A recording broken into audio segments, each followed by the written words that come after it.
This episode of the Young and Pruitt podcast is brought to you by youngandpruitt.com, the website that is bringing you this podcast currently. We will continue to add content as we go along once we get to where we have more content to post. Welcome to episode 4. The guest that we had scheduled for today had some family stuff come up, so he couldn't attend. So it's just me and David holding down the fort today. That's okay. We got plenty to talk about. Oh yeah, we got lots to talk about. Plus, those who are tuning in or will be tuning in, Mr. Hayes has plenty to say. Yeah. So we could probably do a two-parter on that one. Yeah.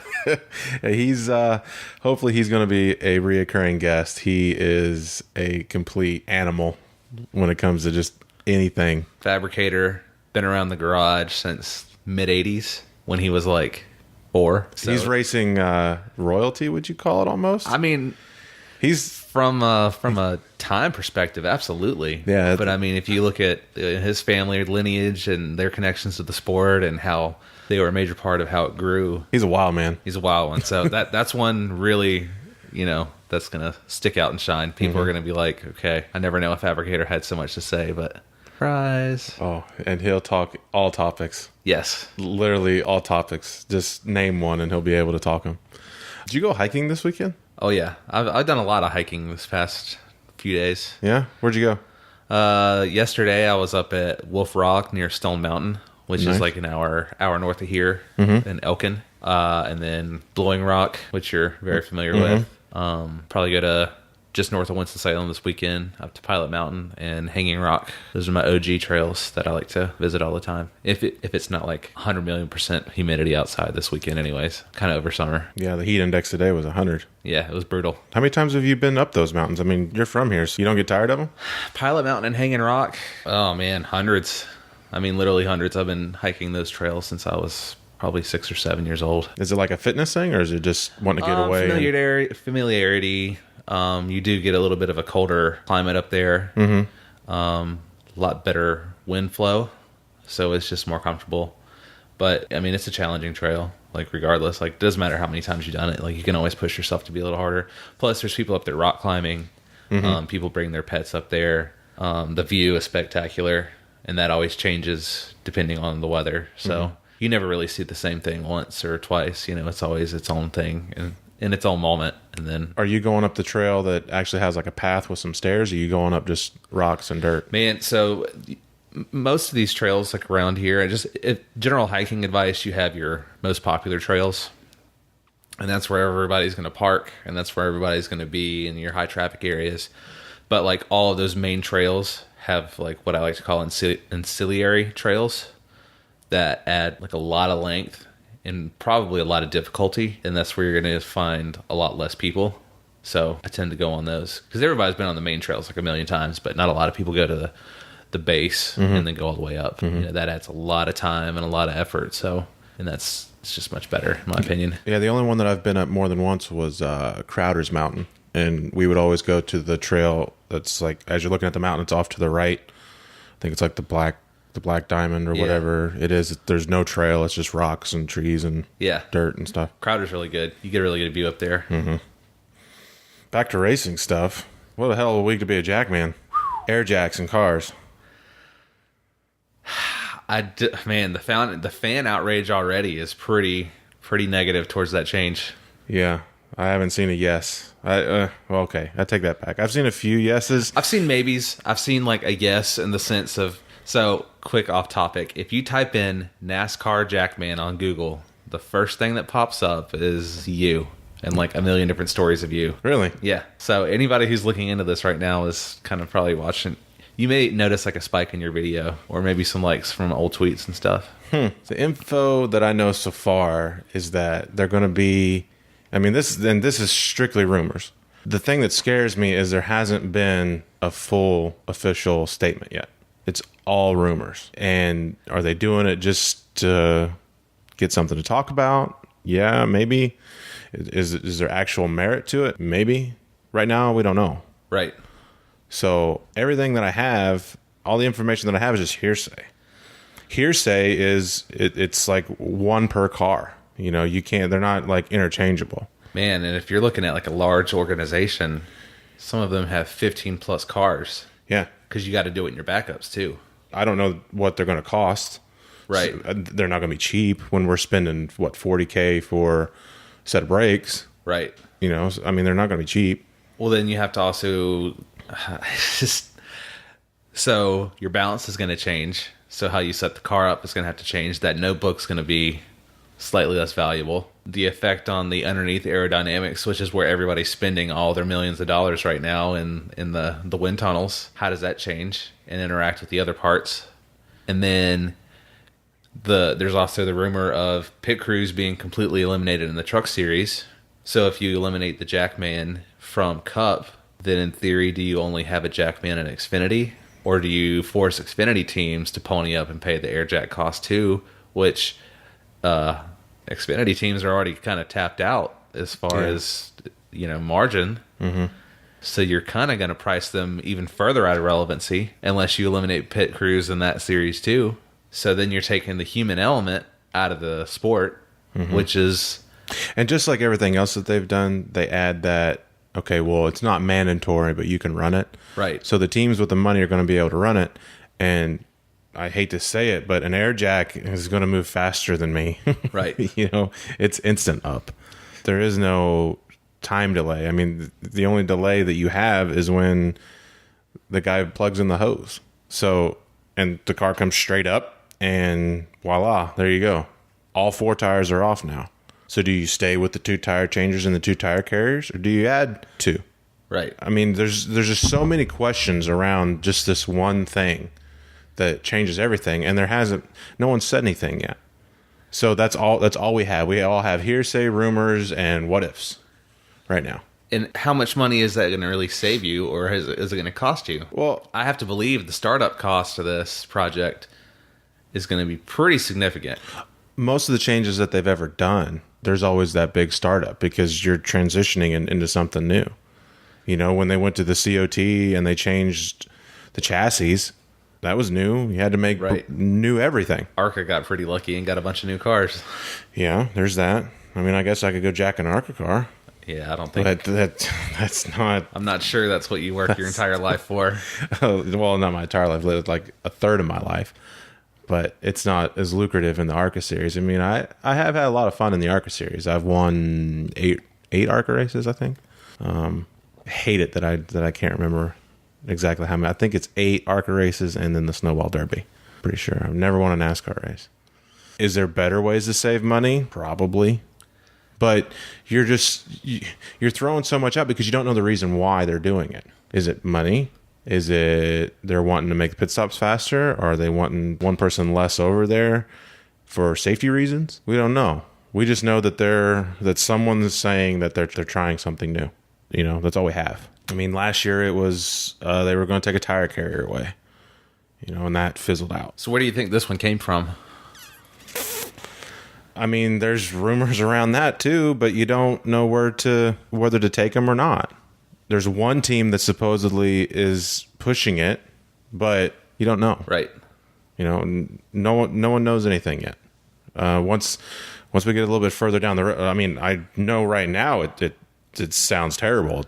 I'm losing my job. Right.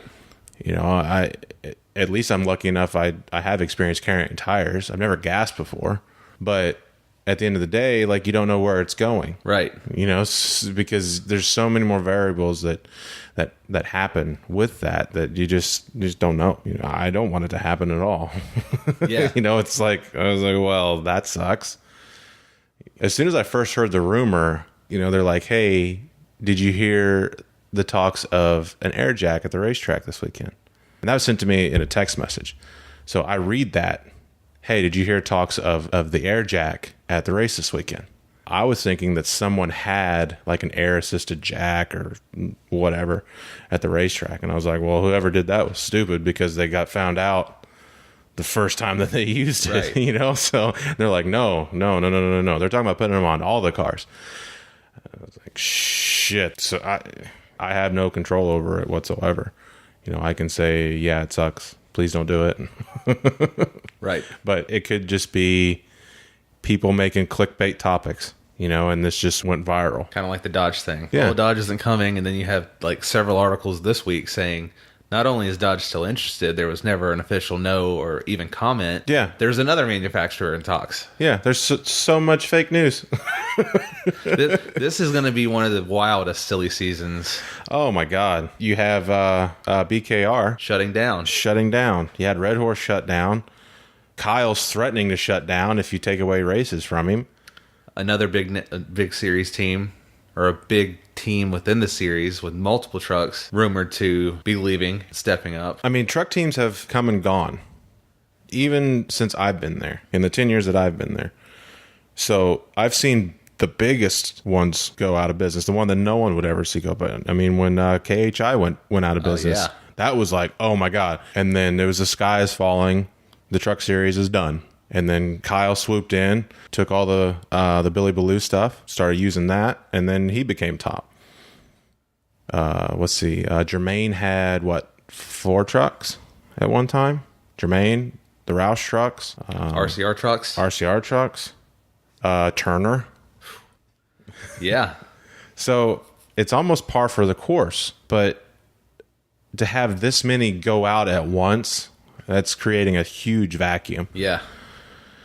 And it gives Kyle some more leverage, while all these other ones go away.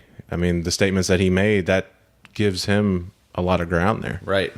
Because now he's the only person, not the only person, but his significant investment now means more. Thor Sports investment now means more. GMS investment now means more. And then you have your satellite teams, or your smaller teams, I mean, that's significant. But it looks like Brad's changing his model. He's no longer racing to compete. He's now going to be a manufacturing and engineering firm that's going to help fund his later dream of being a cup owner. Really? That's what the official release said. Yeah, it said that he was losing like $1 million a year. Well, he was fine with losing $1 million a year. I'm sure he's losing more than that. Oh, he was fine with losing $1 million. Yeah, he was okay with losing $1 million. I mean, that's what it takes to run this. Yeah, I mean, and that's why they're actively trying to, save costs with all these changes everywhere. Well, I mean, that officially means Ford doesn't really have a big dog in the fight in the truck series anymore. Oh yeah, so spec engines, that's happening. Truck series next year hasn't been officially announced, but everybody will tell you it's happening, and it had blessing of all the manufacturers. So that tells you it's a cost. They don't make any money off of engines. They don't make anything. It's a burden. It's a burden to support the truck series right now. So they're going to have one manufacturer make the engines? So you're going to have a spec engine. Just one engine. So that's going to save money. Yeah. So you're going to have the spec engine, and it's going to save big teams money. But the Jordan Andersons and the Jennifer Jo Cobbs that are using SB2s, that spec engine is going to be significantly more costly than their current engine program. So what are they supposed to do? So you're going to have even more shrinkage in theory. So we're cutting down from a field that you can barely get 30 in, and now you're telling me 2 BKR trucks are gone, 2 Red Horse trucks were gone at Charlotte. Okay, so how about from a marketing PR standpoint, how do you have a Toyota Tundra with a Chevy spec motor? I say Chevy because that's usually what spec motors are. They're always Chevys. So it's probably going to be built by Ilmor, and will be just a very standardized thing with no type of manufacturer. Because that's what ARCA has right now. Right. Correct, yeah. Yeah. So you're not going to have, local short tracks have like the ZZ4 Chevy small block. That's kind of what the K&N series runs is a modified LS series, but they all have like personal identifications on them. But I mean, the bottom line is and Kyle touched on it, your biggest expense is going to be people and engines. So there's your main two. That's going to eat up a lot of costs. So now they're talking about eliminating pit crews altogether in the truck series. So that's another $150,000 that teams aren't going to have to spend per truck per year. And essentially, you're just going to have no laps that don't count between the stages. Just like K&N has. Right. So laps that don't count, and you have a small break for your road crew guys to go out, change tires, make adjustments. You have this much time to rejoin the field without losing a spot. Do you think that could be what they were doing with the stages? Well, I mean, if you look at that and you look at the caution clock, it's like the truck series is moving to feel more like a Saturday night show. And I think once this current TV contract and this 5-year track contract runs up, you're probably going to see more short tracks pop up, because the sanctioning fees are going to have to drop as well, because they're just too pricey to support. Yeah, but those racetracks have to be up to NASCAR standards. They have to have the safer barriers. They have to have so it's going to be... it's change or die for the whole truck series for NASCAR. So things are going to be really, really, really weird for 2 years. But at the end of the day, it's always the fan favorite. The fans love the trucks. We'll back it up. If you look at what NASCAR truly is, and it's a form of entertainment, it's its own media, right? Yeah. And you don't have people any longer congregating as a family sitting down to watch like Full House or The Cosby Show or et cetera, et cetera, et cetera. What you have nowadays is very segmented content. You don't make money anymore by putting 95 million people in the living room together on a Wednesday night to watch a sitcom. You have segments, and instead of being a market of mass appeal, you have a niche market. And instead of catering to everybody, you find your customer base and you cater to them very aggressively. So what, in my opinion, NASCAR hasn't done, and this is just one of the issues, is you have not appealed at all to the core fans who are supporting your sport aggressively enough. And until you start doing that, we're going to continue to spiral. But you have to look at other things. The car, the idea of the automobile in general doesn't matter anymore as much as it used to. People would rather just sit on their cell phones at home or Uber somewhere. So like cars don't matter anymore. The current socio-political climate, That's taking up a lot of energy. Yeah, people aren't interested in enjoying anything anymore. It's just let's bitch about absolutely everything, and we'll just leave it at that. Doesn't matter who or what side you're on. And then you have to take into account that the position of NASCAR within our socio-political path, within social media at least, it's got the Southern stigma, and instead of being an engineering and physics-based sport that requires a lot of skill. Like Coach said last week, this is a skill sport. You don't do any job in this field without being highly skilled. But if you ask the general population, we're just a bunch of silly rednecks that go around in circles. Well, when you're in such a tight box, that's where the creativity really comes from. Right. When you're forced to, you're only allowed to do this and you're only allowed to do that. That's like all the stuff that people make in prison. Yeah. All that stuff. It's the same thing. It is the same thing. Same concept. But across the board, NFL's going down for multiple reasons. A lot of what we just talked about. NBA, MLB, same thing. But then at the same time, you say that you're not having everyone sit down. Well, I'm waiting for Sunday night to get home to watch Game of Thrones. Right. And I know there's millions of people that are watching that. Quick break. Have you seen the leaked episode? No. No, I have not, because number one, I thought it's in Spanish. It's not in Spanish. Shit. Two, without I don't do spoilers. Yeah, don't say anything. Don't say nothing. Number two is I haven't quite figured out how to get how to play it on a big TV and make it look good.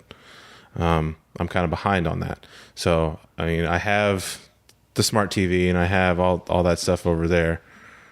What are you looking at? Seeing if your laptop has a HDMI port. Oh.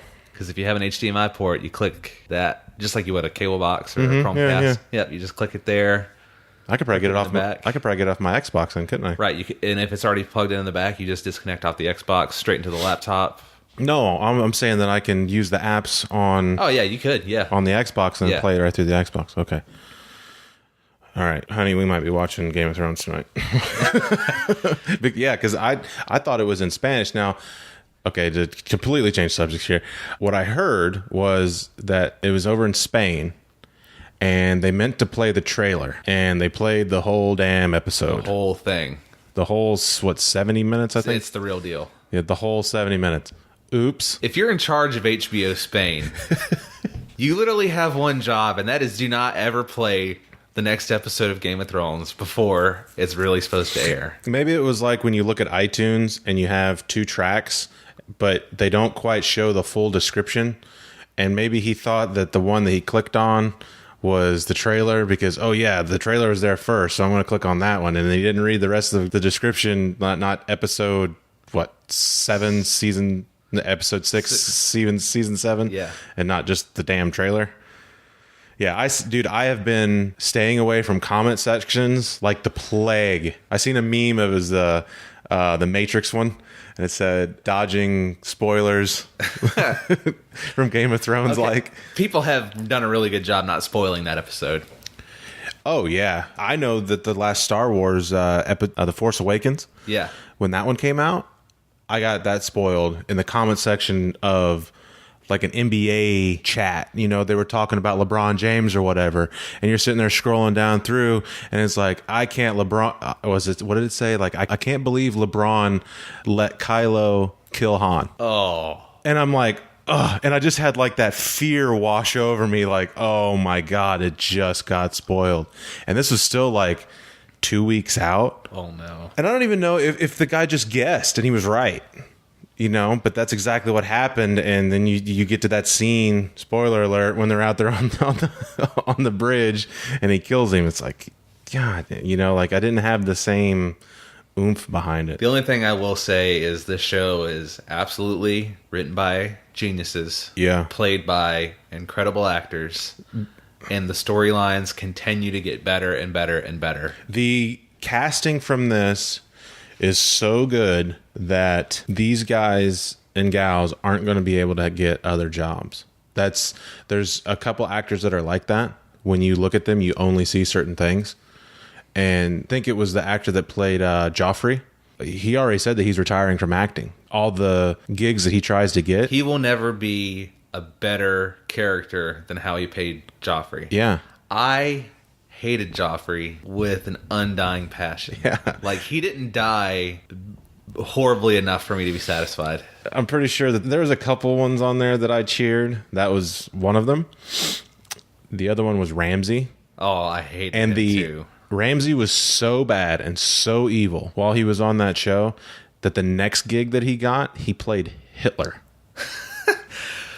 I mean, that's kind of the natural progression. Like, if you're going to try to get out of your Game of Thrones characters, like, he was bad. He was an excellent villain. Oh, it's just across the board. There's not one bad casting other than the Ed Sheeran fiasco that they had on there. It's terrible. It completely. Me and my wife were sitting there watching it, and you know, she comes walking up. Spoiler alert! Ed Sheeran was the least famous person in that episode. Yes, he was.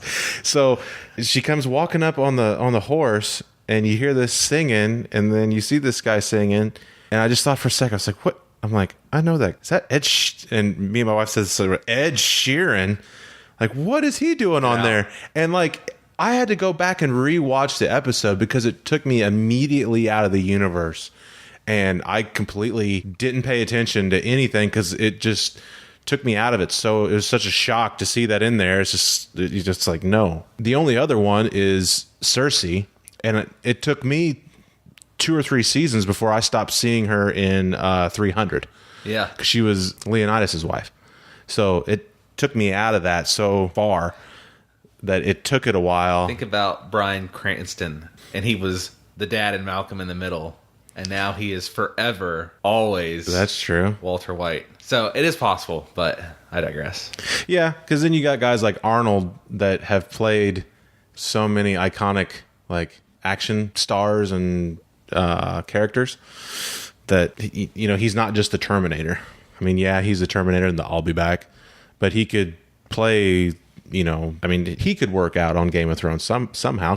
Absolutely. Yeah, you know, could you imagine him as a white as a White Walker? How great would that be? I think he would be a good wildling. I think he would be a good wildling. Yeah, he'd be like the good leader of the wildlings. I mean, even though they all seem to have like a Scottish accent, and he's got the Austrian accent. I don't really know how it worked. But so you've watched the episode? I've watched it. I watched it again today, and I'll watch it again when it premieres on Sunday. Okay. Is that technically pirating? No, because HBO is the one who leaked it, and I paid for an HBO subscription, so it's not like I'm it's not like I'm piggybacking off of somebody's account. That's true. I watch. That's true. I fully support Game of Thrones. I love Ballers. I love Silicon Valley. So there's 3 shows that I get my money's worth. The only thing that I don't like about Ballers is it's not long enough. 30 minutes. It's like Entourage. Yeah, Entourage was never enough. Yeah, it's just not long enough. It's everything's so condensed. But that's the thing about Game of Thrones is it's ruined everything. Like even going and watching just a regular movie, everything seems so condensed. I mean, we're 76 hours into this so far. Yeah. 76 hours that we're in, and also 2006 was when it came out. 2007. Been a long time. Yeah, very long time. It's ruined how movies are now because you can't go to the movie theater and get that same experience. You can't get in depth in an hour and 20 minutes or 2 hours or whatever. You can't do that. And to swing that back to NASCAR, that is part of the problem. 3 hours is too much for today's, but you have to have that in order to get all the commercials in and all. There's going to have to be a fundamental change in the entire sport, the way it's presented, the way it's executed, the way it's received. Yeah, but everything is 3 hours. Football, 1:30, 4:30, 7:30. I don't see that going for much longer. Baseball, they're trying to speed up baseball. NBA, you get about 2 hours worth. And even then they struggle because there's not like a storyline anymore. Oh, it's going to either be Golden State or whichever team LeBron James is playing for. And then that's kind of, you just hope for your team to be able to compete for 3rd and 4th place in the NBA. But let's see here. I got this here. So I was listening to Colin Cowherd like a month ago, and he was talking about what drives sports and what drives entertainment in sports and what makes sports thrive. So this is 100% what he said. Number one is storylines. Having people that you can relate to, having people that you root for, having people that you root against, having drama happening. That's what drives sports. I mean, even as bad as it is, the Ezekiel Elliott story right now is kicking the can down the road and keeping football being talked about. That it's that story. In all positiveness, what does NASCAR have as far as storylines? The racers retiring. Right. That's all we got. That's about it. Even though Kyle Larson's incredible to watch. Yeah, when you have all these different drivers, right now NASCAR has excellent parity because we have, however many different winners so far. This has been an incredible season as far as that goes. But they say that that's not what drives sports. Parity isn't what drives sports. He brought up the NFL in like the 80s. Like all these different teams won the Super Bowl or 70s or whatever it was. There was like 10 or 15 years in there where they had a bunch of different people win the Super Bowl. And that was like the lowest ratings that the NFL had ever had. And the NBA was the same way in the 70s, around the same time.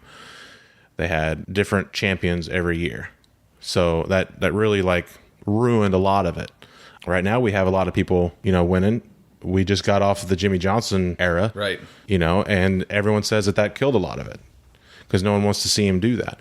But I think that NASCAR is different from that in the way of all the teams are out there at the same time. So I think that's where we can survive and have the good parity, because that means that you better watch it because anyone can win.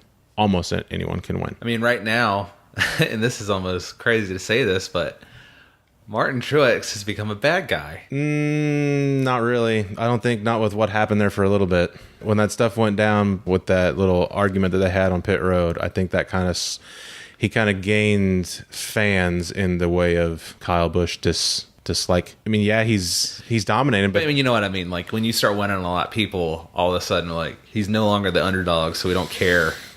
Somebody else needs to win. Now you have Kyle Larson coming up bullying people. Which, by the way, that was a hell of a move. was incredible. Like, that was just so good. He's just fun to watch. We had the best finish of the years. P6. Yeah, that's the best Cup finish that I've ever had. P6. If they get rid of Jackman tomorrow, I can say that I almost had a top 5. I definitely never had a top 5 Cup finish. You had a Cup win. I had an Xfinity win. But when you were at Petty's, weren't you on the on the deal when they won Daytona? No, that was 2 years prior. No, 1 year prior. I missed it by a year. 1 year prior. So you got the Xfinity. It was the Air Force that won Daytona. Mm-hmm. The Air Force sponsor was on the car when he won Daytona in the rain delay, or the rain shortened. Yeah, I finished second a bunch of times in the Truck Series. Finished second or third in the Xfinity Series, and then now sixth in the Cup Series. But a lot of that is just timing, and when you're on a pit crew, a lot of it's timing. So then the second thing after stories is stars. We got a lot of stars. Got a lot. But I think that's also because NASCAR, all the teams play at the same time.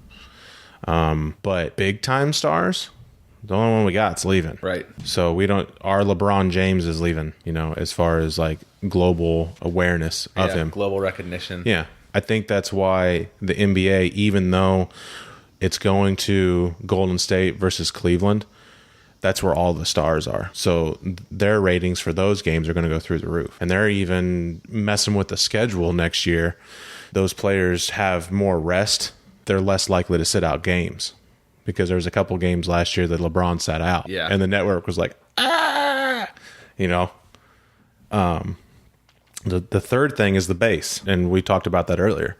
Appealing to your base and keeping your base strong. And I think it has something, there's something missing there because I've said it 100 times. It has nothing to do with the cars. It has nothing to do with the racetracks that we race at. It has nothing to do with any of that because when fans come up to me, I've never heard them say, I'm having a bad time ever. Like, oh, this sucks. This is horrible. The only time they've ever said that is when their driver didn't win or the driver that they hated won. I think getting more people there to experience might change that a little bit. You do tours all the time. I mean, did everyone say, man, this is terrible. This is horrible. I've heard this is too loud many times. And that was its own shitstorm earlier this year. Yeah, with the mufflers and stuff. Yeah. They took the iconic sound away from the Formula One cars, and that kind of... I think that's actually coming back. I think they're switching back the drivetrains to... That's very exciting, because that sound... Oh, gosh, that sound... It's that high-revving V12. It's good stuff. It's amazing. So, 2018 NASCAR, no Dale Jr. Alex Bowman taking over the 88. Possible no Jackman. Hope not. Hope not. What else? What else were you gonna see? Flange pit bodies. Yep, there's that. There's coming that. Wait, I thought that was 2019. So they can. You'll see that in Xfinity. I don't know if you'll see it in truck. I would imagine you would see it in truck. How that's going to work, I don't know, because I don't really know how you can call that a cost savings move, because that's going to be like a $40,000 body from the get-go. But it's getting rid of body hangers and people in the shop. Is it, though? Because you're still going to manipulate that as much as you can. I hear you can't. And if you do, you don't want to get caught. So, I'm not a body hanger. Being a body hanger is a art of its own. Right. Oh yeah, that's whoever does that is, especially there towards the end of the old car. When those things were all sorts of twisted. The Twisted Sisters. When you would see them, they look straight, but you look at them this way, and you really start to looking at you start comparing fenders left to right. You start looking at the windows; they're not quite straight, and then it all just kind of comes in, and you're like, "Whoa!" Like this thing is all over the place. They are anything but straight. And then to have them sit like they're perfect. They look like the cars do now. Right. They were way twisted, way bent up. We got to get Timmy in here to talk about that, because he was part of that crazy Aero Wars back in the early 2000s. Okay. And he can really touch on all that and all the things he does from the R&D perspective. Yeah, we'll be able to jump on that in a couple of weeks. Yeah. That's going to be an incredible one. That'd be fun to hear. Just all the stuff that they had to do, and I couldn't do it. I don't have the patience to sit there and do that. We're talking about move the front bumper out 2 inches on the right side and then drop it an inch on the left and then radius it out. It's just insane. And that changed for every single racetrack. Yeah, it really did. Other than that, in 2018... there's doing some more schedule changes. We'll see probably announcement of Dodge coming. Maybe the second announcement of another manufacturer coming in. Maybe. We need that. We need that. That seems juicy. Oh, yeah. Get them all.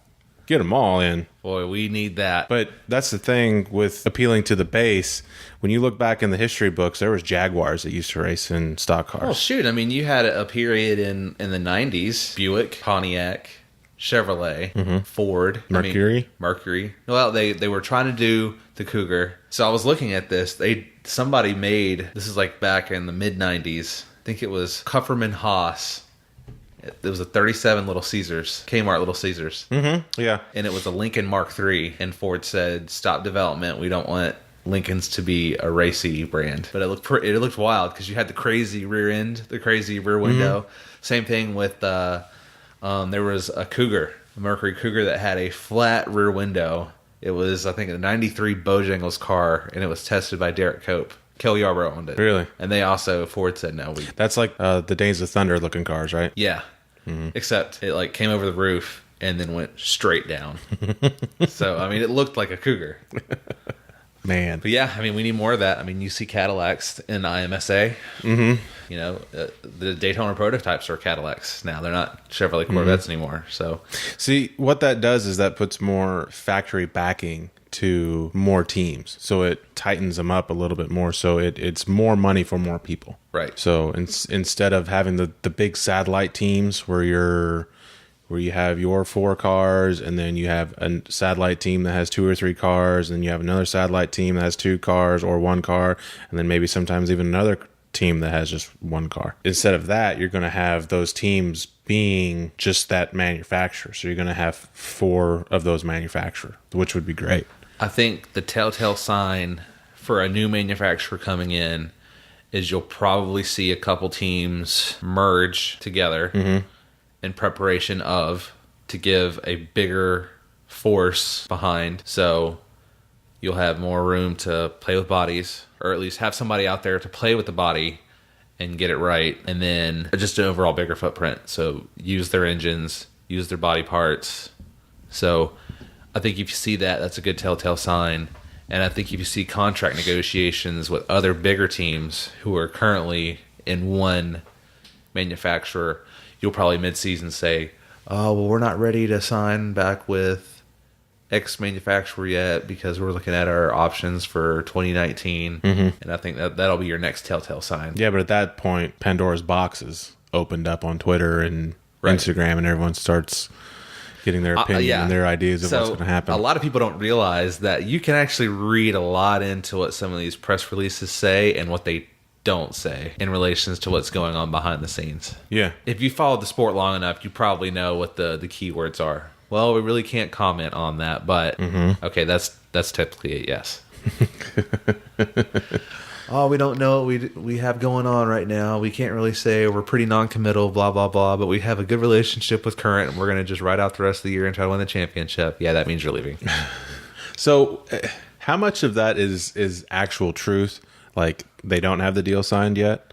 And how much is it waiting until the opportune moment? Because there's always a lot of that. Because, I mean, there's stuff that I know. Completely dependent on the ecosystem. Yeah. So if you look at what's going on entirely in the sport as a whole and look at who's making the statement and what their position is within the sport, how they're running, how their sponsors, you know, if they're negotiating back and forth, if they're not doing well, if there's a driver coming or going and stuff, you know, you got to pay attention to the rumor mill in the sense that there's probably some truth in all of that. Like, every driver always, at the end of his contract or in a contract year, is talking to absolutely everybody. Yeah. End of story. There's not a stable enough platform with enough money in the sport right now for loyalty. And that's probably difficult for a lot of people to hear. Probably not something you want to be said. But your top caliber drivers are all fighting to get the absolute best ride they can get in next year. If they don't have it already, and if they're able to go get one that's better than they're in now. And then they have all these young kids that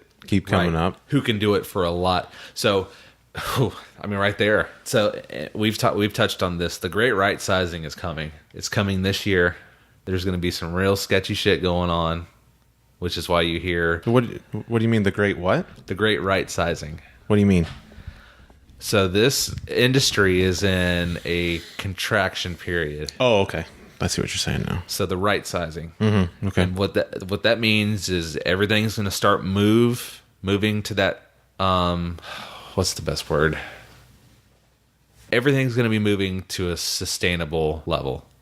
So you're going to contract your cost down and your people and what your motor program cost and your R&D cost and everything to where you can get back to a stable position where a team can make money, and then you can start to go back and grow. And that's why you see all this stuff going on. It's just not stable.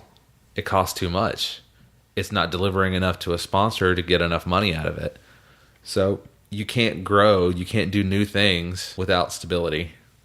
So everything's moving to that baseline, and right now we're shrinking. Everything's cyclical. Just remember that. So things crunched in 2008. We're about 10 years back from that. We didn't learn our lesson, so now we're crunching back down. So that's why you're hearing all these like cost savings measures, sponsorship dollars are drying up. Everything is going to have to change. Everything's going to have to change or die. So everything's shrinking right now to get stable, and then things will continue to change with the hope that it'll start expanding and growing back out. Yeah, I mean, we already have the biggest of the biggest companies sponsoring this thing right now. Right. We got one leaving, and when is Target leaving? End of the year. Yes, they're out, and that's one of the best drivers out right now. Decades of support from Target across many forms of motorsport. Too bad Havlin wasn't there to come back and be on that Havlin 42 again. Sweet. I mean, you look at it, you know, you have, Lowe's, Dow. FedEx has its own car, pretty much. FedEx, UPS is gone now. Mars is a big, heavy supporter of the 18 car. Yep. Across their many brands. Pepsi, they're there. Pepsi's still in. Coke still has a big presence, but not really as a sponsor, but as a personal service agreement. You know, they have their Coke drivers. Pennzoil, all the beer companies. You know, so that's the biggest of the big now. So it's like, okay, who's left? Right. So, or how can you bring more of those big dogs in at a cost that's appealing to them with a program that checks off their objectives? You know, there's a formula. There's a lot of checklist items that have to fit in order to bring somebody in. Nobody wants to buy a sponsorship. People don't buy sponsorships to say, "Hey, I'm on a race car." People buy sponsorships because what those sponsorships do for their company. So it could be an increase in brand exposure. It could be we need more media to compete with our competitors. It could be we need something that all of our employees can rally around. You know, we can entertain vendors with. We don't really have a good entertainment platform. So that's just a handful of things. So in order to sell a sponsorship nowadays, you have to find out what a company can spend, what they're looking to do, what objectives they have, what do they need to accomplish for this year, and then make it do those things. And right now, with the way viewership is, the lack of people coming to the racetrack, you kind of have to figure out how to redo all these things to fit the business landscapes and the budgets. Such a complicated. See, you get a lot of people who don't really necessarily understand that side of it, and it's all those marketing people don't do anything. Trust me, there's times where you don't leave until 6 or 7, and you're still on phone calls and you're still on emails till way, way late in the evening, or you're putting together presentations to help those brand teams come up with ideas and ways to figure out how to justify staying in. It's intense. Like I said, it's a skill sport, and it requires very highly skilled people on and off the racetrack to make these things go. So what's your process for trying to find a new sponsor? If I was a team owner and I said that, hey, I got a car that I need a sponsorship for. I got a really good driver. He doesn't have anyone coming with him, but I believe in him, and we need to get a sponsor for him. What do you do? So you take a look at that driver. First, you commit years to finding one, because you're just not going to find a big paying sponsor without searching and talking and building that relationship. Because people, the sponsorship landscape in general has such a bad rep right now for not delivering. First, you got to talk your way out of that before you can even talk your way into your first couple dollars. So, and that requires building a relationship. And then you have to have the right sales staff and the right kind of product and be able to position yourself well within those initial conversations about what you can do, just to even have more than one conversation. So then you go a deeper dive, and you say, okay, here is what our demographics are: age, sex, income levels, psychographics. Like, what do these people like to do? Do they like to hike? Do they like to go out and chop wood down? Are they do-it-yourselfers? Blah, blah, blah. You have to look at what a NASCAR fan is and how it connects to the target customer of that sponsor. So then you have those kind of levels of coexistence, and then you start to build off that. Well, what does this driver do? Who is he? What is he about? What is his story? What are the things he believes in? And then you start building that next layer about how that driver or how your team, I mean, Richard Petty, for instance, gets built into every single one of Richard Petty Motorsports decks because Richard Petty is his own celebrity. Mm-hmm. So you get multiple value out of it, multiple levels of value out of it. And that's kind of what you have to do. Like Roger Penske has a lot of business-to-business stuff. So you can go sell Joey Logano all day long. But when you realize Roger Penske has X amount of dealerships and trucking companies, and you're Shell Pennzoil, and you're like, Joey's a superstar. He's a really good driver. But if we can get Penske to switch all of their lubricants and oils and everything over in his dealerships, and it makes sense because he's going to have to buy those anyways. But if he's a 100% Shell supporter and we're getting X amount of millions of dollars out of that purchase, it makes total sense for us to go and give him $20 million a year to sponsor a Cup car. So that's a business-to-business play. Mm-hmm. So you have to look at what you can do and who you can link up with and what all value you can bring. So you have to look at everything you can deliver, your positioning within the sport, all the value you can bring to a sponsor to convince them to come out and spend. Because I've actually talked to a couple sponsor guys, big company owners or whatever, that sponsor cars for the weekend, when I was on smaller teams. And they come to the racetrack and they hang out and they see everything, and you become friends with a couple of them. Right. Spark up conversations. They're like, man, I got on this car and the Monday after, my phone and my email box was filled with race teams wanting me to sponsor their car. Yep. Is that like normal for? Oh, absolutely. Absolutely. So, Medallion Bank, for instance, that was on the 9 car. Mm-hmm. You had people from every sport reaching out. Shoot, even the seafood companies that are on Ryan Truex's car, Bar Harbor Seafoods. Mm-hmm.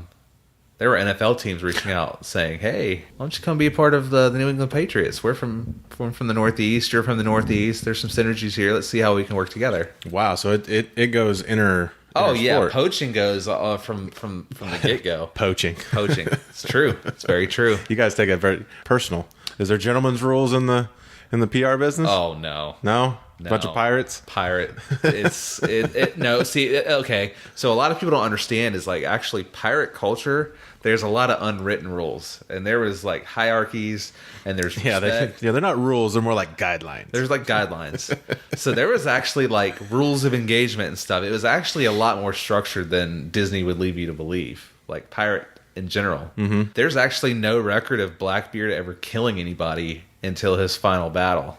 He just intimidated people into submissions. Yeah, well, that's like the art of war. Win the battle before you fight. Well, you had this gigantic man with this long beard that he would like twist up like, and this hemp in his beard and set it on fire. Oh, wow. And he's this giant, 6'7" dude, and he just rolls up on you, and you're like, wow, Satan has literally just boarded my ship.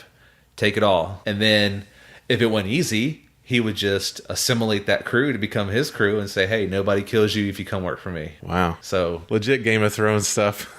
Unfortunately, in the NASCAR thing, it's like, nope, we figured out a better way to take your money, and we'll do it. And it's happened. There is a Truck Series driver who brought in a certain sponsor and was poached by a larger team within the Truck Series. So you just have to figure out how.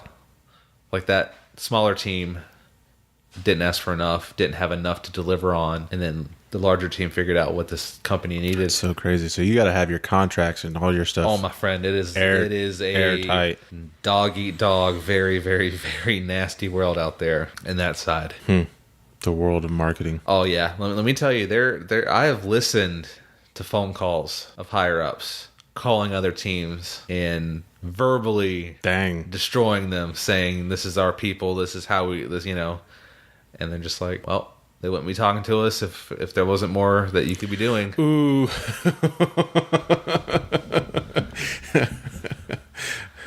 Well, if you were a good spouse, they wouldn't be over here. Right. God. Yeah, that's what it's like. Man. That's what it's really like in that side of things. That's crazy. Which is why it is always important to treat your sponsor like they are absolute gold, because they pretty much are. Yeah, because I've also talked to some PR people that have been on the business side of it and been on the sponsor side of it and coming in and they talk about how, they were treated and, how they kind of got run around or whatever. And they're out of the sport completely now. Like they're like, no, we're done. We're going to go over here. So yeah, treating them. Target's going soccer. They're going to play soccer. Mm-hmm. Isn't that what Sprint was doing too? Isn't that why the Sprint left to go do other things? Yeah, to go do. Like Smithfield has a gigantic buy in college football nowadays. So it's all about diversification for them. They get into this sport to drive business, and if your sponsorship isn't driving their business, then why are they here? So we've seen Mernstein's comments about the cap. Does the cap help? I don't think it does. I really don't think that any of these cost-saving things, at the end of the day... Every rule, you will have somebody in your organization specifically there to exploit that rule to your benefit. So you'll figure out how to get outside of the cap. You'll figure out a way to mess with these flange fit bodies.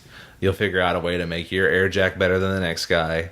You're going to figure out a way to do everything. Even when I say that, I know that they say that you can't really change those new bodies. That's what it is now. Right. They're going to find a way. Right. They're going to find a way to do it. Like the Penske cars from the Dale Jr. comments, that those doors are being made with a gauge of steel that is rigid enough when it's not moving, when it's static, that it fits the molds and passes the test. But when you get up to doing 200 miles an hour, it bends in and creates more downforce. And it's just going to happen. And it's not like that's wrong per se, because that's how the entire form of racing has been since day one. Yeah, the entire rule book's written that way. That's just a smarter person on that team. Yeah. And those larger teams with the bigger budgets are always going to attract the smartest people. What was it back in the Smoky Unit days? He used to show up with full fenders on his Chevelle or whatever. This is a story that I heard.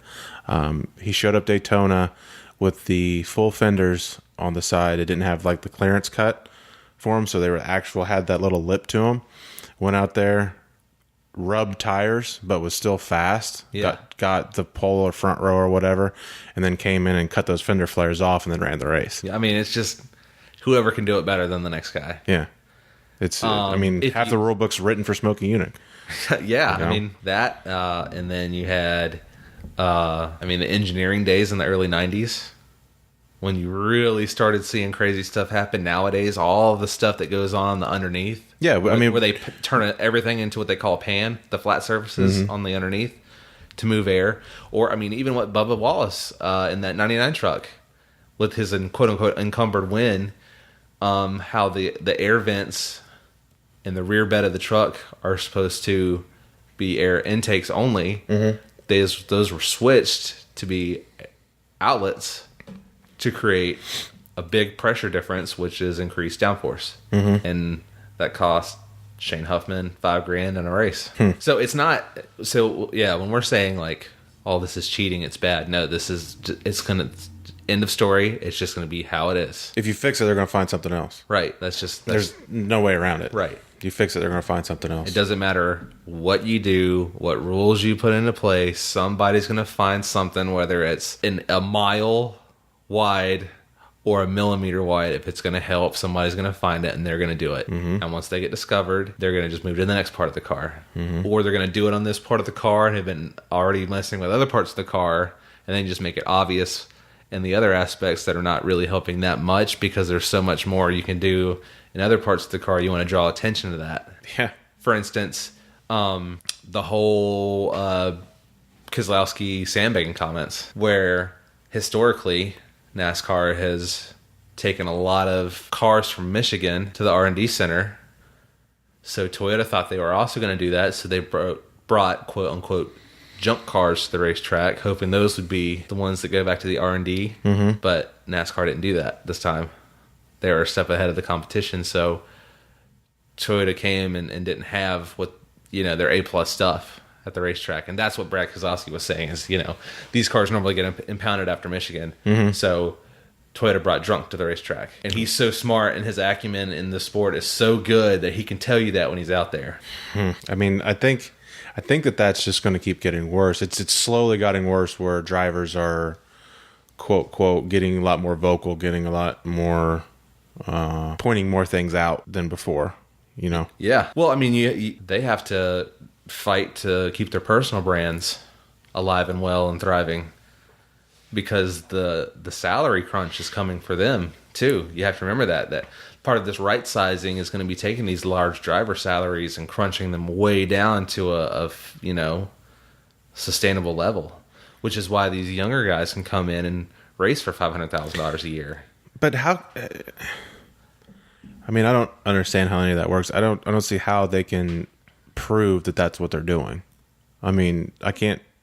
How are you going to prove that he's only making X amount? Oh, no, I'm just saying like the teams themselves are going to stop offering these huge multi-million-dollar salaries. Oh, so you think it's going to come from the teams themselves? Oh, absolutely. It's absolutely. It's not, that has nothing to do with a cap. It's going to be the absolute right sizing where this is how much money we can spend to make this team go around and try to win races.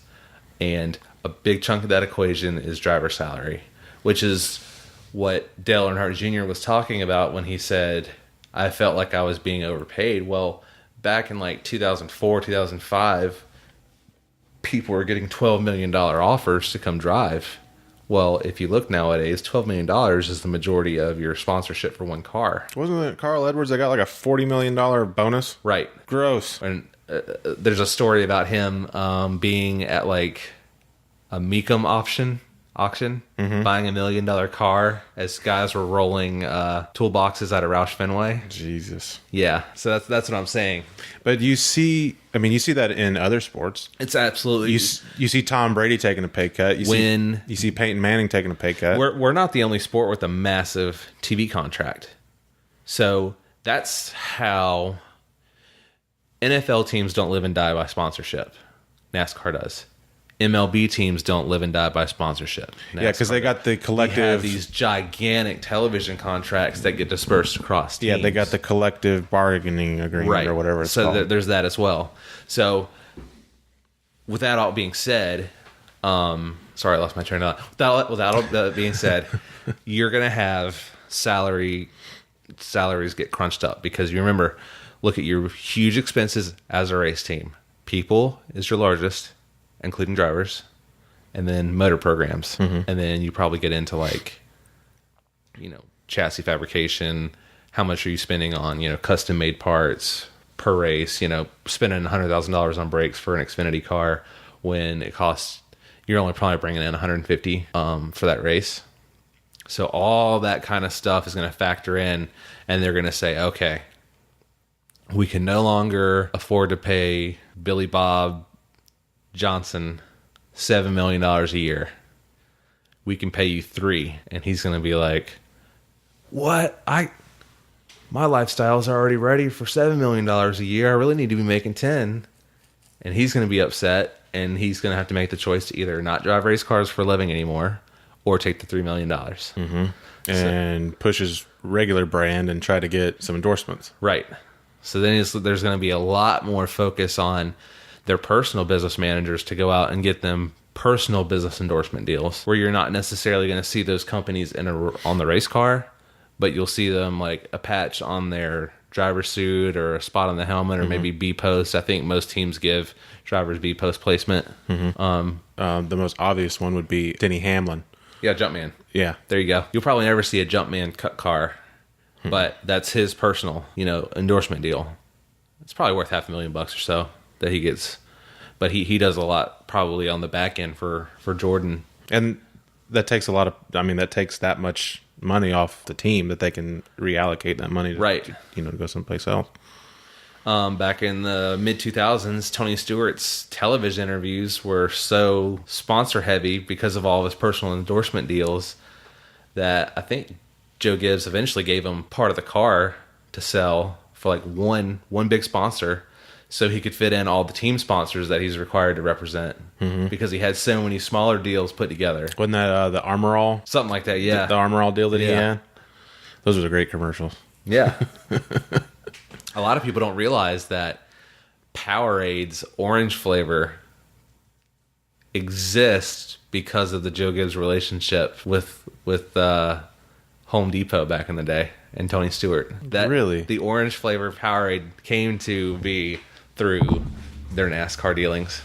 So because of the orange... Yes. Really? It's that simple as... I mean, there was a lot more to it, but that color would never, or flavor would have never existed without that NASCAR connection. That's a good one. Yeah. So we just have to get to the point where you can use these NASCAR relationships and these sponsorships to go out and do creative stuff and create other things, because we're in this really weird stale spot where we increased costs, but we didn't increase revenue enough to cover it all. And then you were playing Keeping Up with the Joneses, so RPM can't go play with what Penske's doing and with what Hendrick's doing, because you're getting outgunned by having a multiple car team to help spread across your fixed cost. And then you had more opportunity to sell and get more margin off of 3 or 4 cars versus 1 or 2. So a lot of these smaller teams just never had a chance to survive to begin with. So it's going to have to get to the point where you can race off of purse money, where you can race off of sponsorship money. Oh, Jesus.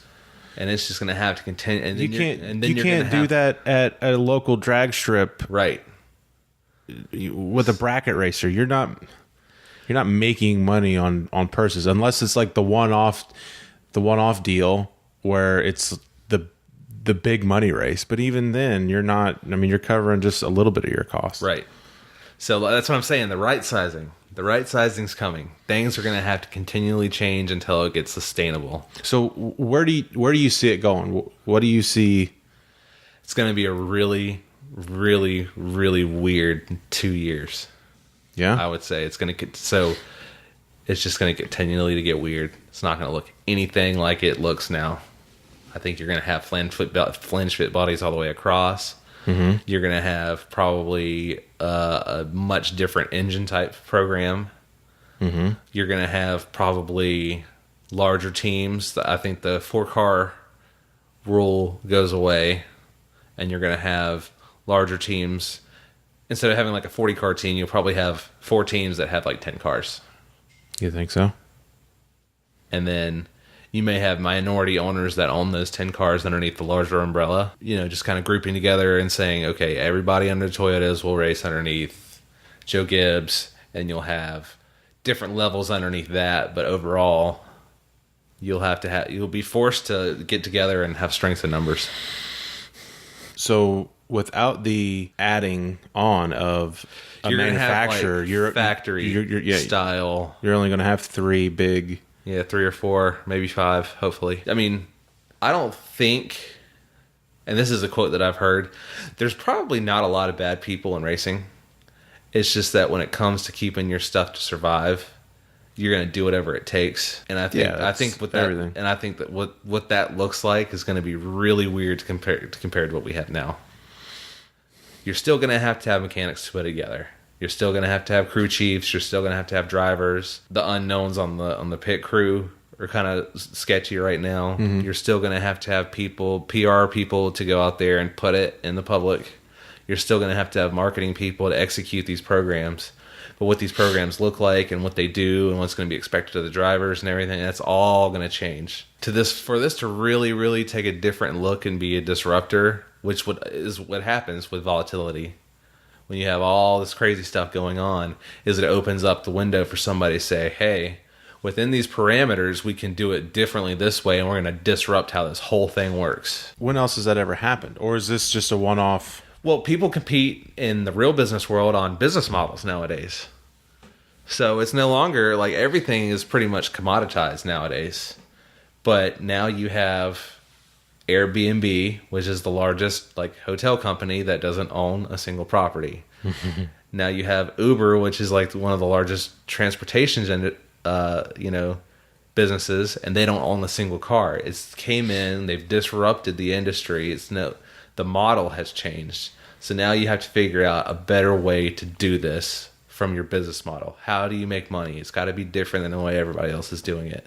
And that's how you can go out and get your advantage. It's the era of the middleman. It's the Amazons, it's the Googles. Right. It's Amazon, shoot, there you go.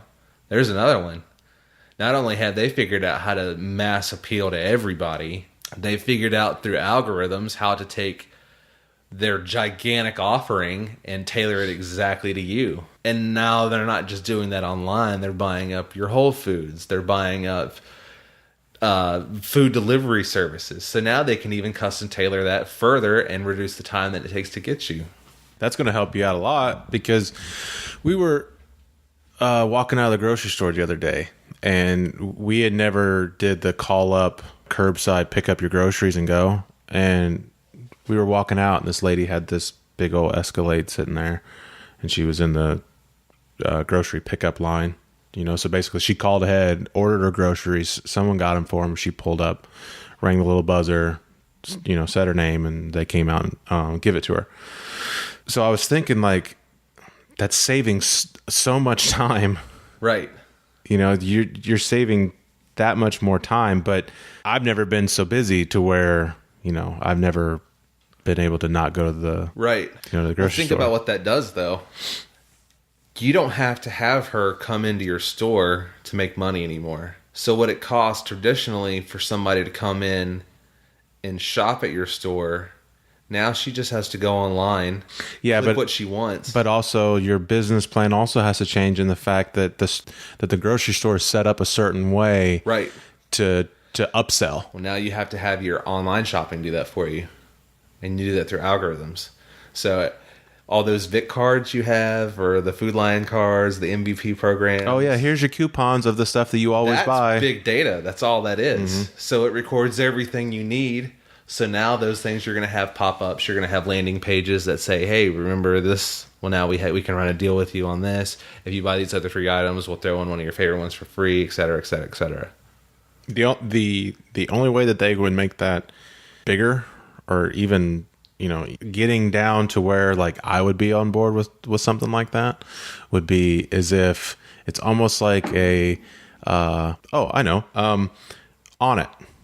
It's the supplement company that I use a lot of the stuff from. Right. I buy a lot of their stuff. They have this program called Stay On It.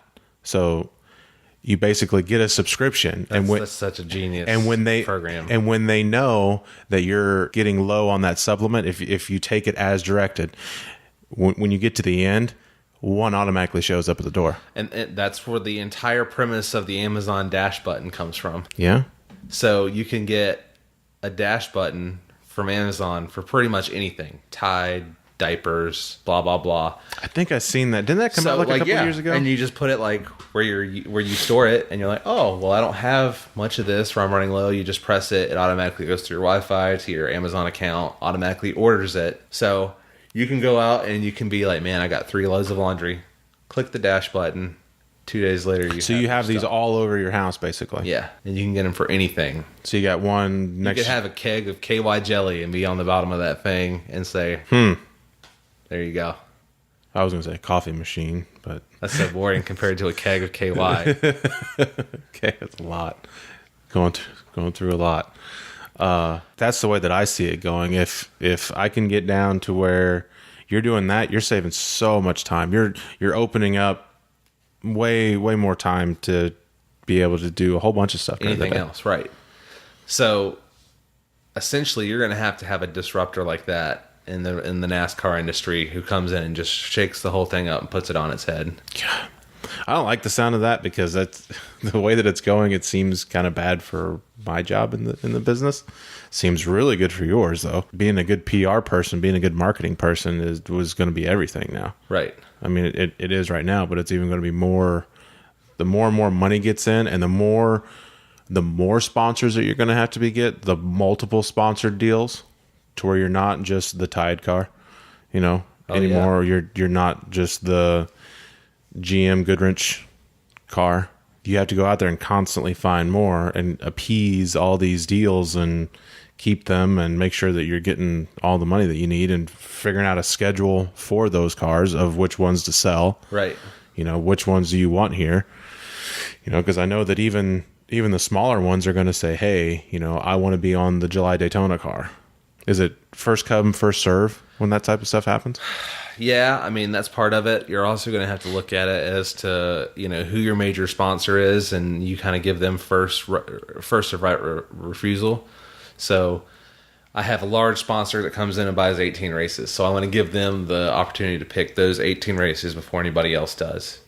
And you may have other companies that want specific races to do their, you know, that meets their needs. So you kind of just have to create an open dialogue kind of deal where everybody can kind of communicate and you can kind of function as a centerpiece of your team to say, okay, who can give up what so everybody can be happy? And you just kind of have to make it work for you. I know certain sponsors like to sponsor certain races because that's their home headquarters, right, or that's, you know, they work their way in. Have you ever had a sponsor come to you, like out of the blue? That is very, very, very rare nowadays. So there was a guy that went on record saying back in like the early 2000s, I sold $180 million of sponsorship, and I only picked up the phone. Since 2008, he sold like $2 million worth of sponsorship over like 10 years, and is calling and talking to everybody. So see, it doesn't seem like this isn't a NASCAR problem. This isn't a race car problem. This isn't a track size problem. This is just a problem. This is just what we got going on in the country and the times. This is way bigger than NASCAR. Well, yeah, I mean, it's NASCAR doesn't fit necessarily how it used to in the grand scheme of business and the economy.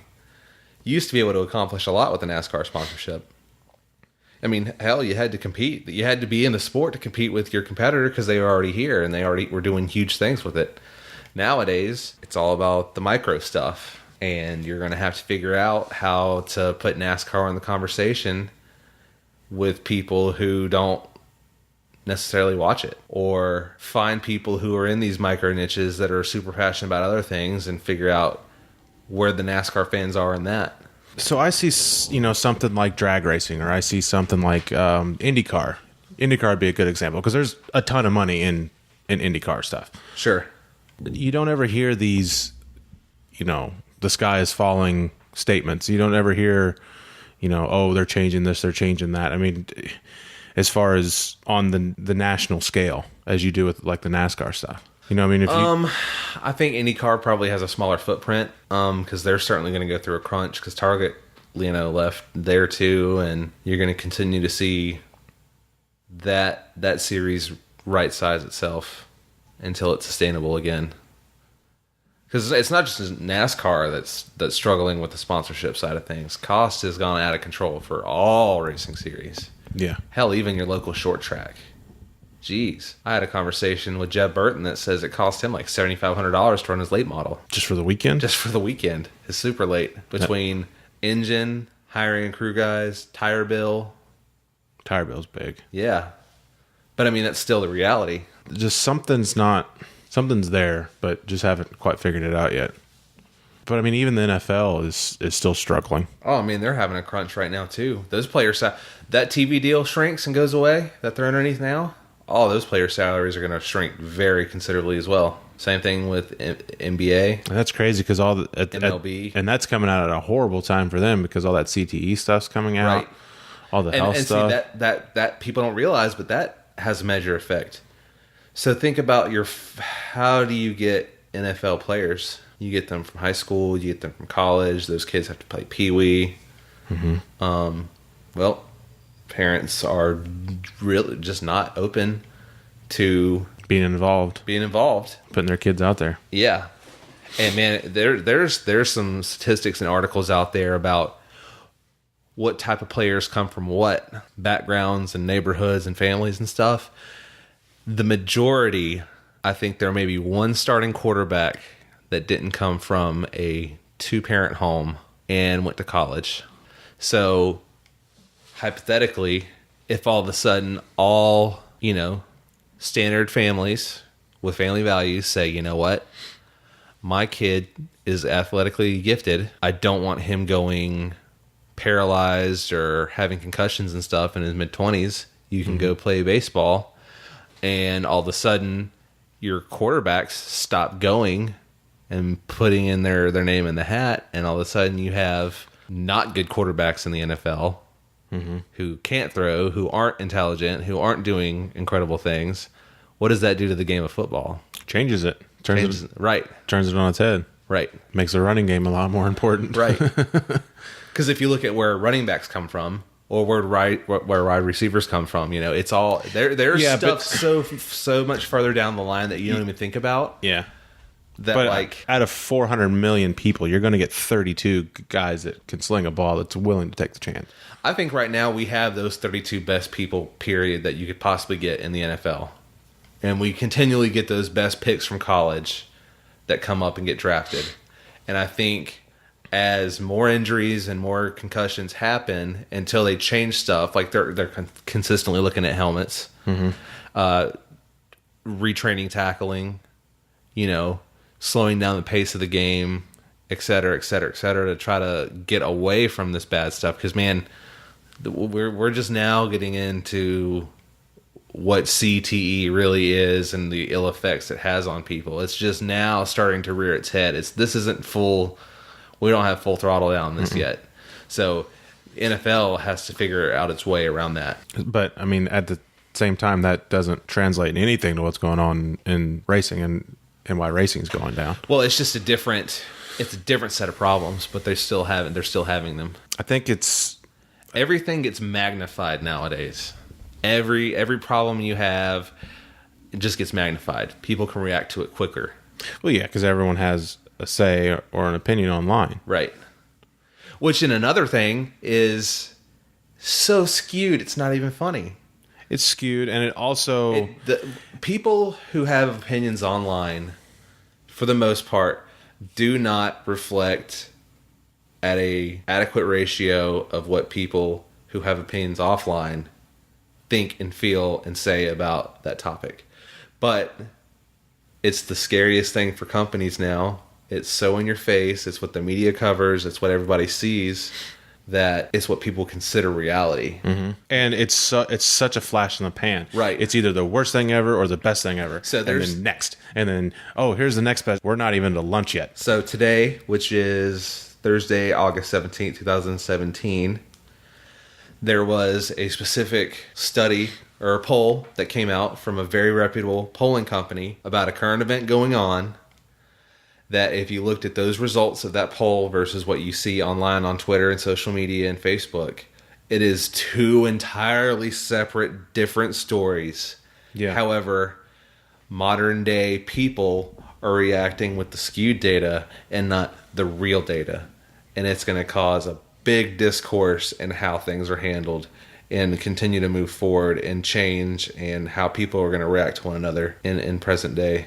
That we'll talk about offline, because we're keeping this neutral. Yeah, this is a racing show, not a not people listen to this is to get away from politics, right?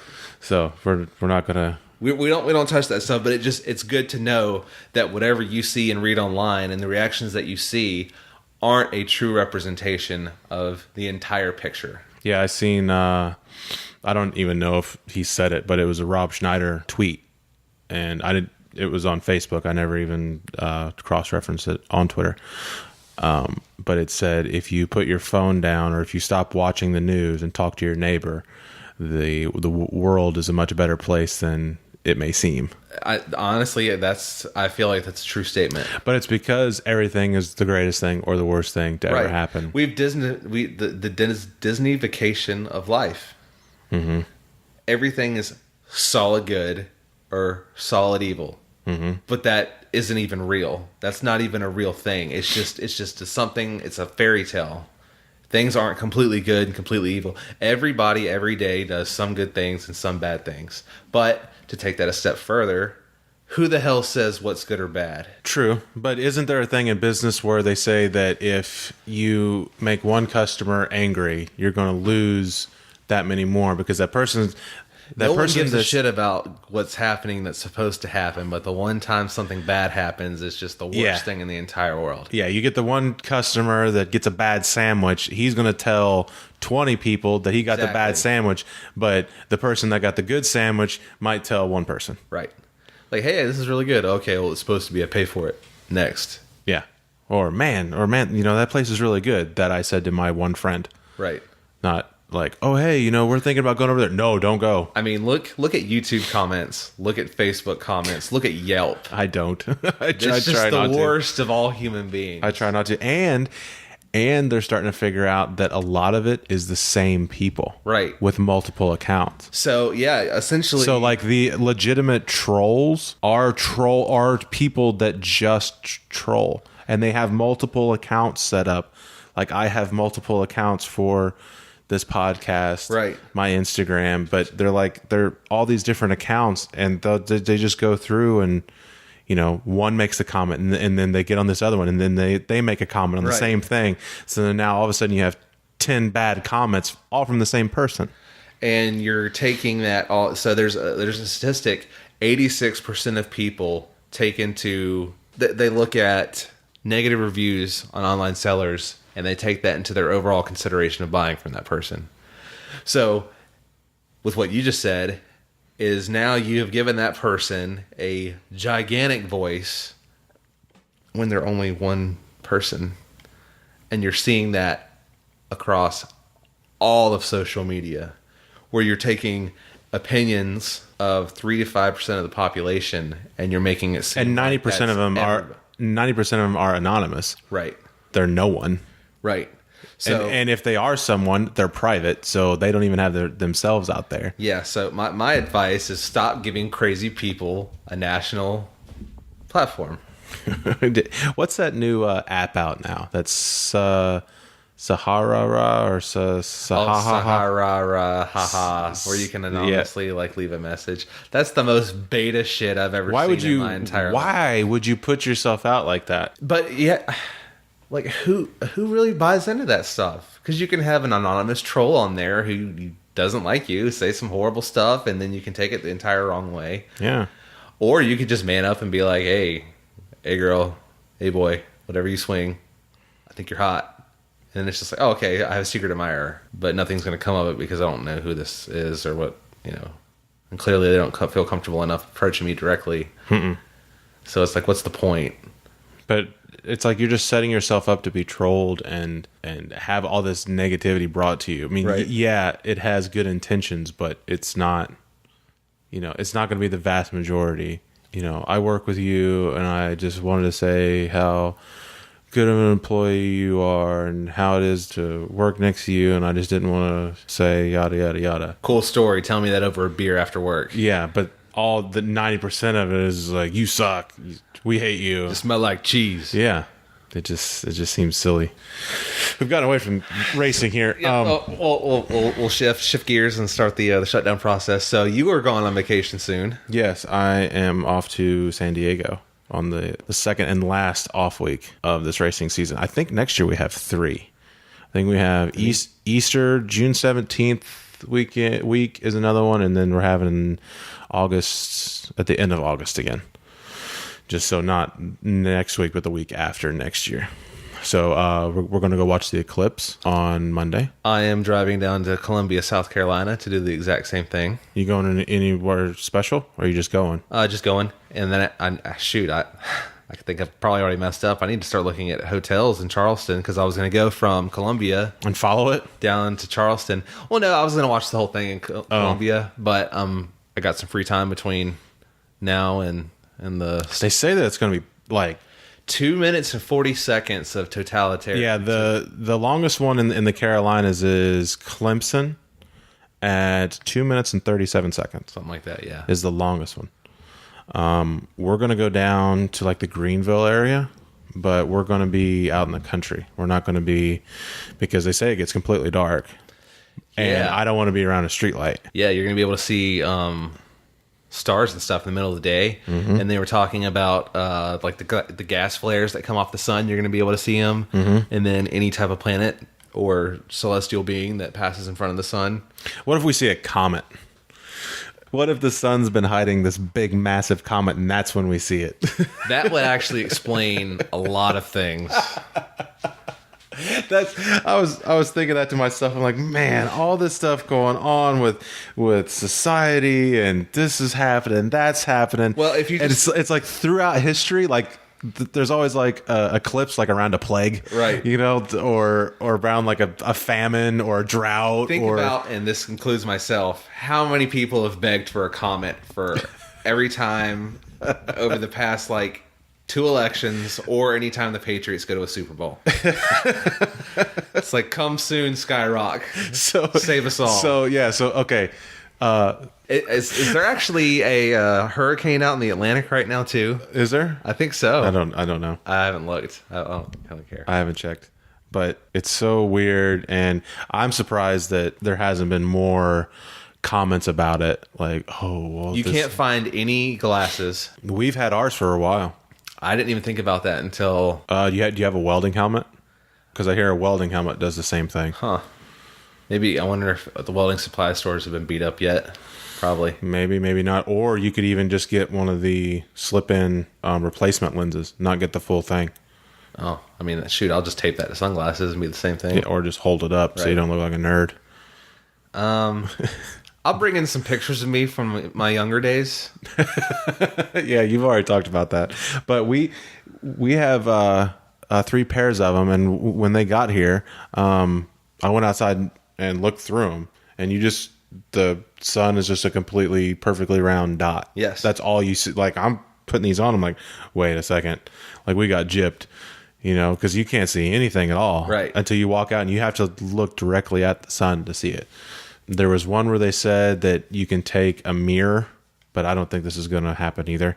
You can take a mirror, and you can almost watch it on your wall. Like, you can take the mirror and kind of use like a projector like that and watch it like that, but I don't really see that there is as dark as they're saying that it gets. Yeah, it's supposed to be like pitch black in the middle of the day. Yeah, the temperature drops. The whole night. They say crickets start chirping. Oh, no, I heard everything gets quiet. I heard the birds stop singing. I heard insects. Nothing does anything. Think about all the asshats on I-77 that are just going to be causing Armageddon. Yeah, that's the other thing. They say it's going to be horrible. I need to lock down hotel rooms. I have failed miserably at this. Oh, so you're going to go down the day before and already be down there? I'm going to try to do something. They say that where is it? Not Charleston. It might be Charleston. They're saying like 1 million people is what they're expecting. I'm looking it up right now on my app to see exactly what is going to be like doable. Mm-hmm. I have a feeling that I'm going to be just like destroyed. Well, yeah, you're 4 days out anyway. No rooms. No rooms. No rooms. No. Before I get into my string of cuss words, I'm just going to stop looking. Well, that's what you get. You don't have glasses. You don't have... We've known... The Mayans knew that this was going to happen.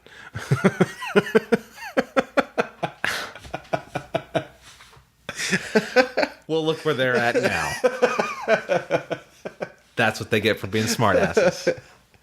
So, yeah, I think it's really cool. I thought I remembered a different eclipse back like when I was in like elementary school, but I don't remember exactly what it was.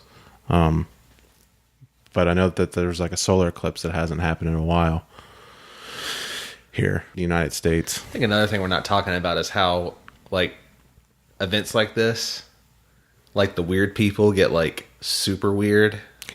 That's where I was going with the comments, like trying to bridge these connections between it all, you know, like you don't hear like all these cults, like the one cult that did with the comet, the Hellbop. Yeah, because they said that there was an object behind the comet, and they said that was the spaceship. It's coming to get us, man. Yeah. Everybody drink the Kool-Aid. And that's literally where the fucking saying I'm not drinking the Kool-Aid comes from.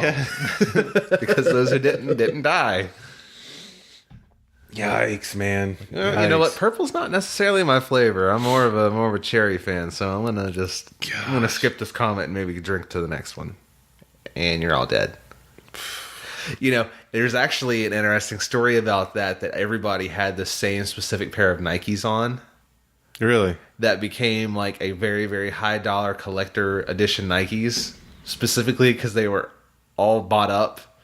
They were like some like cheap Nikes that was like part of like the cult uniform, and then like all the people that bought up like the dead stock of them like were dead. So like if you could find them, they were like the Hillbop Nikes. Oh, that's dark. It's really weird. That's so dark.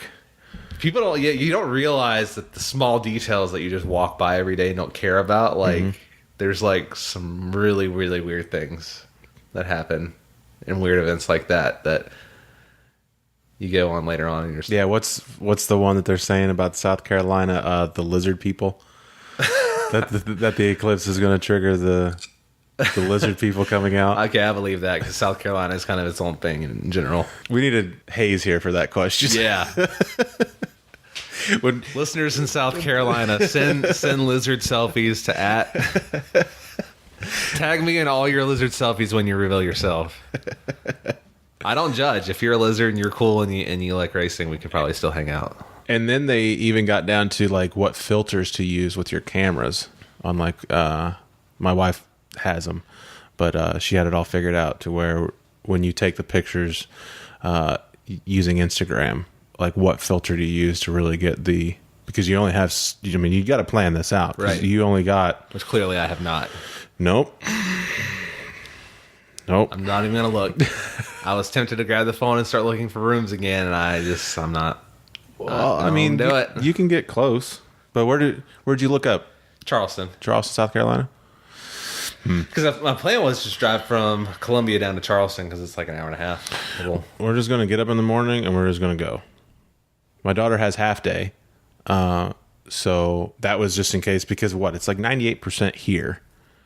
Is what we have. So we're driving another hour and a half away to get that other 2%. I want that 2% though. Yeah. Oh yeah. I mean, 2% makes all the difference. So, and she won't see it again. Right. I mean, so I know I'm definitely not going to ever see it again. So we're just going to get up and head that way and kind of see some things in Greenville that we might, in the Greenville area that we might want to hang out with later, and because it's not going to be there till like 2:30, I think is when it happens there. So I mean, we're just going to go down there and check it out, see what's up, and then the next day we leave for San Diego. So, which I am taking all this fun equipment with me, and you'll have a special guest there. Yeah, I got a podcast out there. It's not the guest that I wanted it to be. They're going to be at a different race, but there is a guest that I'm pretty sure is going to be out there. So, I'm not going to say the name because I don't want anybody getting their hopes up. We did bring up Hayes' name because he is definitely going to be on this thing. Multiple times. Yeah, he's definitely going to be on here. And probably definitely one with Timmy. Yeah. Get them both on here. Oh, boy. Firing back. We're going to need like a referee and a timekeeper on that one. Yeah, that one's definitely going to have to be capped at like 3 hours for sure. Or we could do we could like start earlier in the day. We could start like noon and then like have like a break and have like a part 1, part 2 to where like we go eat lunch or whatever. Yeah, that'll be a special circumstance episode for sure. We could do it in the off season, no problem. Yeah, we definitely could. So we only got 13 more weeks. It's flown by. Yeah, really flown by when you're on the couch half the year. Yep. I just got back, and it's all right. Time to wrap it up. Yeah, I got back just in time for them. I just got back just in time for them to say, "Hey, you might not have a job next year." Funny how that works. Yikes! All right, let's wrap her. Yeah, let's wrap this up. So yeah, if you the shirt that I have on. Oh yeah, the shirt that I have on. 49-1. Yeah, I have my Conor McGregor UFC/KFC shirt on that I got. I think he's going to shock the world and become the greatest athlete in the history of ever. I seriously think that he's got it with the footage of him sparring Paulie and working him over. Yeah, Paulie's not in shape, but Paulie hasn't fought in 4 maybe. I mean, still put a hurt on him. Now they're using the smaller gloves, which helps Conor. They're at 155, which helps Conor. They're on short notice, which helps Conor. You know, I think that he's got it. I think that his stance that he's going to come out with is going to be something that's going to be hard for Floyd to download.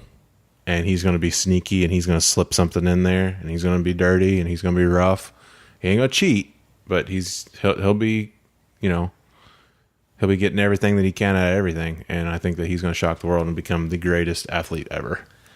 That event has such a high ceiling and such a low floor. And that's how much speculation you have. So yeah, that's why you're going to have like a $400 million buy on it. Yeah, I mean, if he goes in there and somehow Floyd takes him out in the first 2 rounds, it's like, oh my goodness. Yeah. Riots in the street. Yeah, everyone's going to look like assholes completely. But I think if Conor knocks Floyd out, if you own a boxing gym, it better say and MMA before the sun comes up the next day. Right. Because just like Bruce Lee for the karate and the kung fu shit, I mean, MMA is going to go through the roof. Boxing, he'll basically single-handedly kill boxing overnight. Because everyone's going to see this as being... You're going to want that discipline too. Yeah. All the people coming up that are into that type of stuff, it's all going to be MMA-focused stuff. All to learn everything.